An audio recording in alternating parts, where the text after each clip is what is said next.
জুতা সুর বহুত বালা, এর নাই দিক কেনা নিছে, কিন্তু ইমান সুর বহুত খারাপ।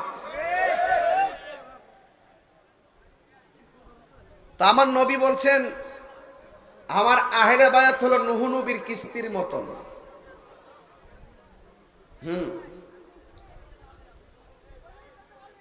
তো নূহ নবীর কিস্তির মধ্যে যারা উঠছিল নূহ নবীর মাইন্না তারা বেঁচে গেছে। তো এই নৌকার সাথে আহলে বায়াতকে তুলনা করছে এই জন্য, নূহ নবীর নৌকা তো লাগছে নদীর ঢেউ। কিসের ঢেউ? আর আমাদের মধ্যে নদীর ঢেউ লাগতো না, নদীর ঢেউ একদিক দিয়ে ভাঙ্গে গেলে আরেক দিক দিয়ে গইরা জায়গা। তুফানে গড় ভাঙ্গে ফেলাইলে আবার তুফান যাওয়ার পর গড় তুইলা লাই, ঠিক কিনা? কিন্তু আমার নবী আহলে বায়াতকে নূহ নবীর নৌকা এই জন্য বলছে পৃথিবীতে এমন একটা ঢেউ আসবে, এমন একটা তুফান আসবে যে এই তুফানটা হইল ঈমান বিধ্বংসীকারী তুফান।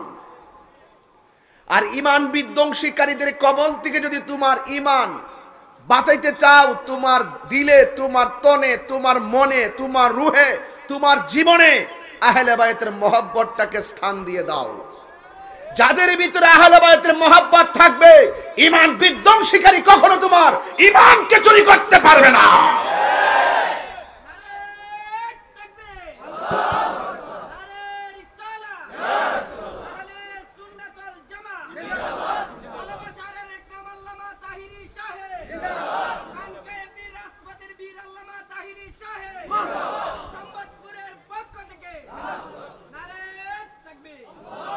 জোরে করে আল্লাহু আকবার। আমি কি বোঝাতে পারতেছি? তাইলে আপনার মাঝে যদি আহলে বায়াতের প্রেম থাকবে, কোন হুজুর কাছে যাওয়ার লাগতো না। আপনার নিজের বিবেক আপনাকে বলে দিবে যে আমি রাইট পথে আছি, এজিদ পন্থীরা রং পথে আছে। বক্তাদের কাছ থেকে এই কথাগুলো হৃদয়ে ধারণ করবেন, আলেমদের সোহবতে যাবেন, পীর মাশায়েখদের সোহবতে যাবেন, আউলিয়া কিরামদের সোহবতে যাবেন, গেলে এই খাস কথাগুলো বুঝতে পারবেন। জুতা সুর বহুত বালা, এর নাই দিক কেনা নিছে, কিন্তু ঈমান সুর বহুত খারাপ।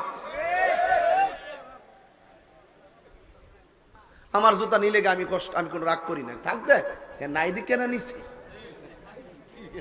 আমি একবার ওয়াজের মধ্যে লাইলাতুল কদর রাইতে ওয়াজ করছি, ওয়াজ শেষ করছি, ওয়াজের ভিতরে কইছি যে চুরি করা যারা সুর হেরার গুনাহ আল্লাহ মাফ করতো না, জিনাখোরের গুনাহ মাফ করতো না, গীবতকারীর গুনাহ মাফ করতো না। ওয়াজ শেষ করে দিয়ে আমার ৭,০০০ টাকার এপেক জুতা নাই। অসুবিধা কি নিলি নিছে গা, কোন রকম ভাবে স্যান্ডেল ফের বাইতে পড়ছি মারাবাগন নিলে নিছে গা, নাই দিকে না নিছে। কিন্তু ঈমান গেলে ঈমান পাওয়া যায়, সাবধান, খুব সতর্ক। এখন আহলে বায়াতের প্রেম রাখতে হবে এই জন্য, কারণ আহলে বায়াত হলো ঈমানের অবিচ্ছেদ্য অংশ। এই কথাটা আমি বলে আসছি, প্রায় মাহফিলে বলি। আল্লাহর হাবিব বলেন,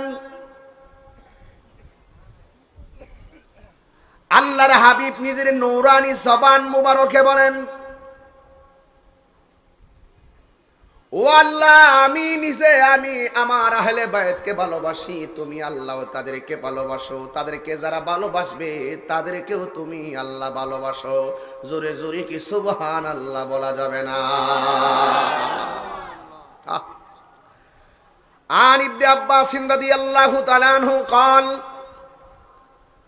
قال رسول الله صلى الله عليه وسلم আনা শাজারাতুন ওয়া ফাতিমাতুন হামলুহা ওয়া আলিয়ুল লিকাহুহা ওয়াল হাসান ওয়াল হুসাইনু সামরাতুহা ওয়াল মুহিব্বুনা আহলাল বাইতি বুরাকুহা মিনাল জান্নাতি হাক্কান হাক্কা। আল্লাহর হাবিব বলেন, আমি নবী হইলাম গাছ, আমার ফাতেমা হইল সেই গাছের ডাল, আর আমার আলী হইল সেই গাছের ফুলের পাপড়ি, আর আমার হাসান হুসাইন হলো সেই গাছের ফল। ওয়াল মুহিব্বুনা আহলাল বাইতি, যারা আমার আহলে বাইতকে ভালোবাসবো, উরাকুহা ফুরাকুহা, ওয়ারাকুন মানে পাতা, ওয়ারাকুন মানে কি?